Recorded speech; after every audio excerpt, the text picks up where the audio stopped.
In 2012, a little-known bridal exporter made a radical strategic pivot. They abandoned human intuition to let a raw, untested data algorithm dictate every single thread of clothing they produced. Deep inside a blindingly bright, deafeningly loud room in Guangzhou, the human cost of that billion-dollar decision plays out on a tired garment worker's face. Her sewing machine hums and snaps like a boxing bell, marking the start of another grueling round. Her hands are calloused, her eyes heavy from the glare of fluorescent lights, yet she cannot slow down. She is not fighting a rival factory, and she is not fighting the clock. She is fighting an invisible, relentless opponent that never sleeps, never tires, and never stops demanding more.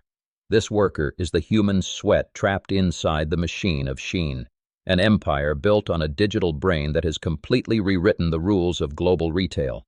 Think of this digital brain as a hungry, sleepless scout who watches every single move you make on your phone.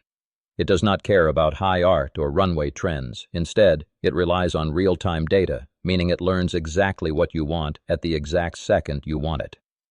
Every time a teenager pauses for just half a second on a video of a pleated blue skirt, the scout takes a note. It watches millions of these tiny pauses, clicks, and searches all over the world, gathering them into a massive pile of clues.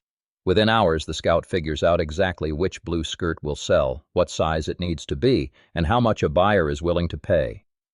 It is a perfect, terrifying trap of supply and demand, completely bypassing the guesswork that used to define the clothing business. For decades, the old titans of the industry relied on a slow, careful rhythm of human touch and seasonal planning.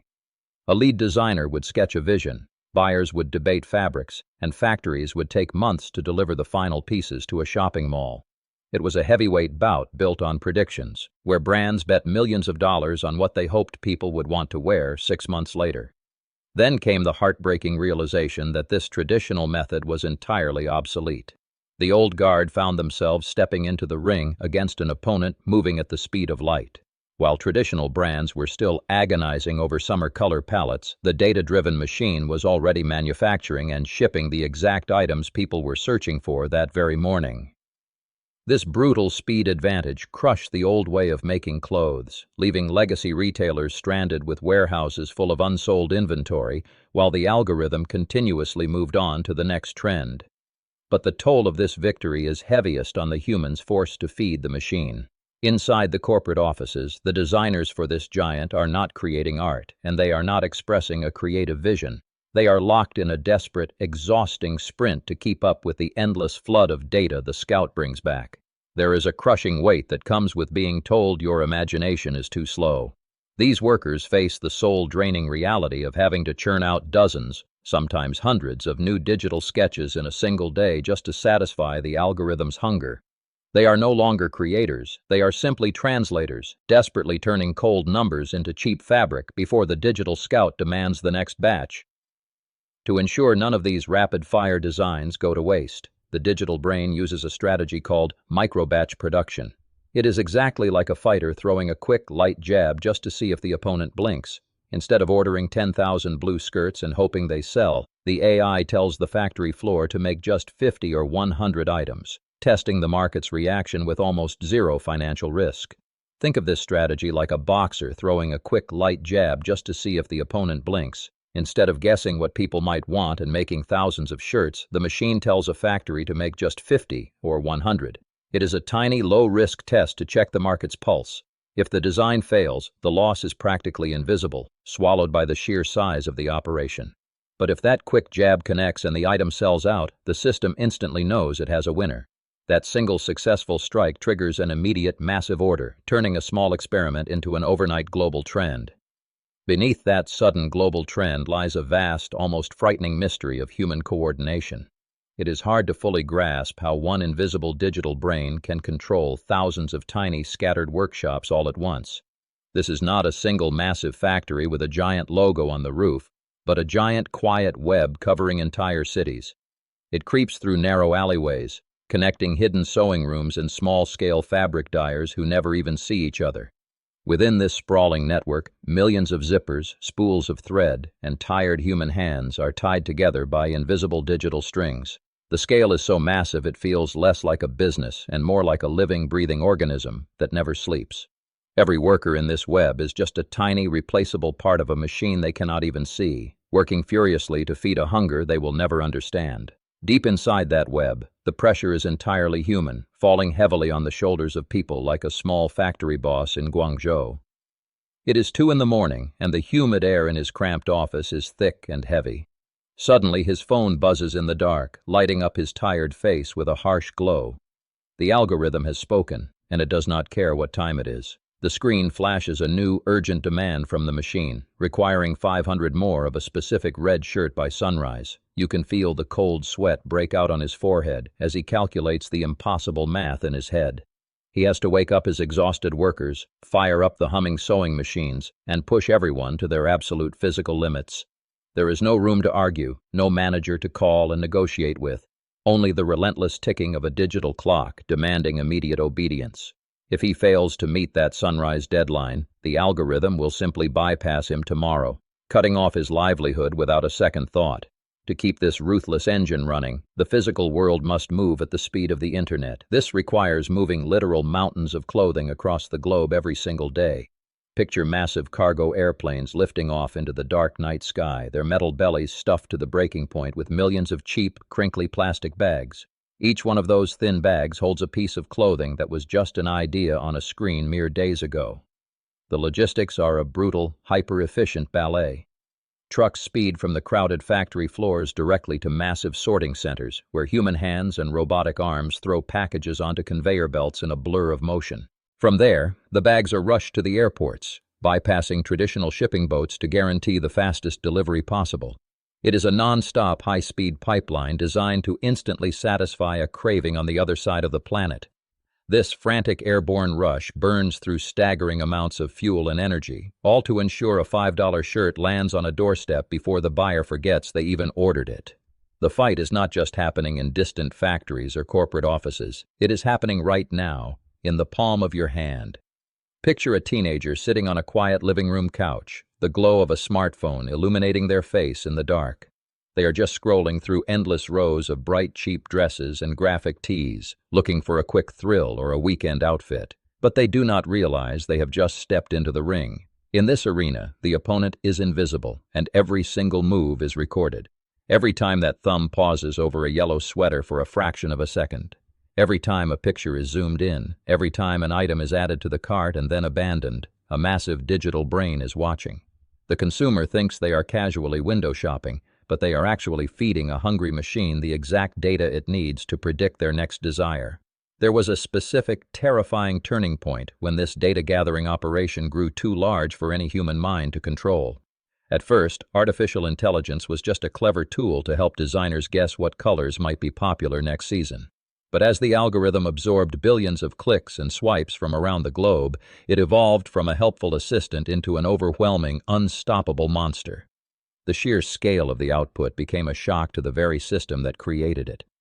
Instead of releasing a few dozen new designs a month, the machine began generating thousands of unique styles every single day. No team of human designers, no matter how talented or exhausted, could ever draw, review, and approve that much clothing. The algorithm had taken the steering wheel, dictating trends, demanding production, and leaving human oversight entirely in the dust. With the machine now operating far beyond human speed, corporate leaders had to completely restructure their physical supply chains just to keep pace with the code. Warehouses were rapidly automated, and global shipping routes were aggressively expanded to catch the daily flood of new products pouring out of the factories. This created the ultimate, inescapable trap known as the feedback loop. The mechanics of this trap are brutally simple and incredibly effective. The artificial intelligence looks at the data, figures out exactly what will trigger a spark of excitement, and instantly produces it. We see the perfect shirt, we feel a sudden rush of joy, and we click buy. That single purchase is the final puzzle piece the machine needs. The algorithm registers that rush of joy as a victory, learns exactly why that specific shirt worked, and immediately begins designing 10 more variations just like it to trigger the next dopamine hit. It is a perfect, continuous circle of desire and fulfillment, spinning faster and faster until the consumer is completely locked into a never-ending cycle of craving the next cheap thrill.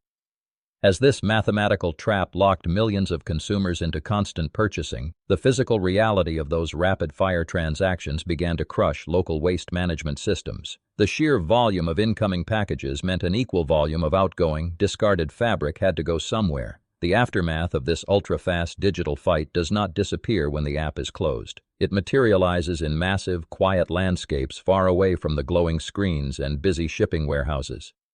Across the world, in the vast deserts of Chile and the sprawling landfills of West Africa, colossal mountains of thrown-away clothing rise into the sky. These are the silent graveyards of the algorithm's relentless speed. Millions of garments, worn only once or perhaps never even unpacked, sit rotting in the sun, leaching chemicals into the earth. It is a heartbreaking final resting place for a system built on instant gratification, where the thrill of the purchase lasts only a moment, but the physical waste scars the planet for lifetimes. The silent dunes of discarded fabric stretching across the Atacama Desert are only the visible scars of a much deeper, invisible conquest. In the traditional story of fashion, there was always a human heart at the center of the ring, a visionary designer sketching late into the night, pouring their soul into every hem and seam. You could see their passion, you could understand their struggle, and you could love or hate their creative vision. But this new, undisputed champion of global retail has no face, no beating heart, and no soul to pour out. We are bowing to an empire built entirely on cold, hard code, a silent algorithm that does not care about art or expression.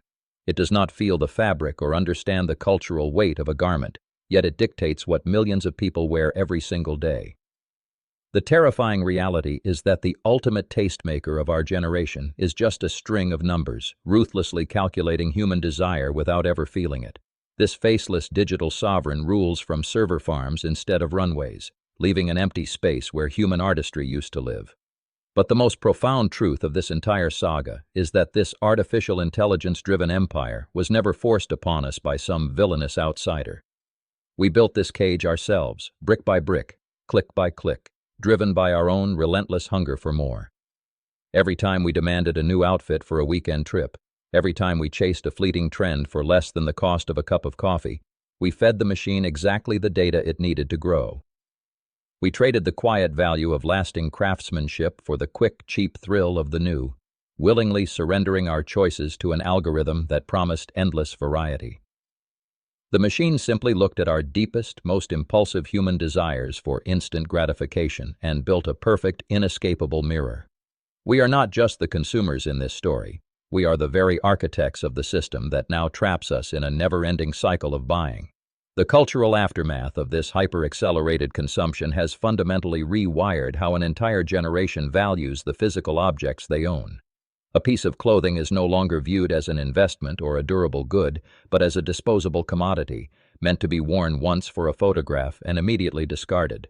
This psychological shift has triggered alarms at the highest levels of global trade, forcing lawmakers in the European Union to draft unprecedented regulations aimed at taxing the destruction of unsold textiles. The realization has finally dawned that an economy based on infinite disposable production is on a direct collision course with the physical limits of our planet. Behind the staggering revenue charts and the seamless mobile apps, the true cost of this efficiency is borne by the thousands of invisible workers tethered to the algorithm's relentless pace. In the sprawling manufacturing hubs of Guangzhou, factory floors operate not on human rhythms, but on the frantic microsecond demands of shifting global data. Seamstresses and garment workers find themselves racing against a digital stopwatch, forced to produce complex new designs in mere hours, just to keep up with a machine that never sleeps. The ultimate human consequence of this technological triumph is a workforce stripped of agency, reduced to biological extensions of an artificial intelligence that demands perpetual, exhausting speed. By 2022, the aftershock of this relentless algorithm had fractured the very foundation of global retail. Traditional fashion houses in Paris and New York, brands that once proudly dictated trends seasons in advance, found themselves staring at a changed world. The fundamental assumption of how we buy clothes had been permanently rewritten by a digital machine. It was no longer about convincing a buyer what they should wear next spring, but about instantly satisfying a fleeting digital impulse before the consumer could even scroll away. The global supply chain, once a slow and predictable river of cargo ships and seasonal catalogs, was forced to mimic the frantic pulse of a smartphone screen. Every competitor, from sprawling shopping malls to boutique online storefronts, had to confront the reality that the speed of human desire had been quantified, packaged, and sold at a fraction of the cost. The empire proved that if you remove the friction between a passing thought and a delivered package, the sheer volume of consumption will break every historical record. Somewhere right now, a thumb hovers over a brightly lit screen, pausing on a design that did not exist yesterday and might be forgotten tomorrow. In that silent, solitary tap, an invisible web of factories roars to life, stitching together a fleeting moment of human want into a physical garment. The machine simply waits in the dark, learning from the click, ready to predict the next desire before we even know we feel it.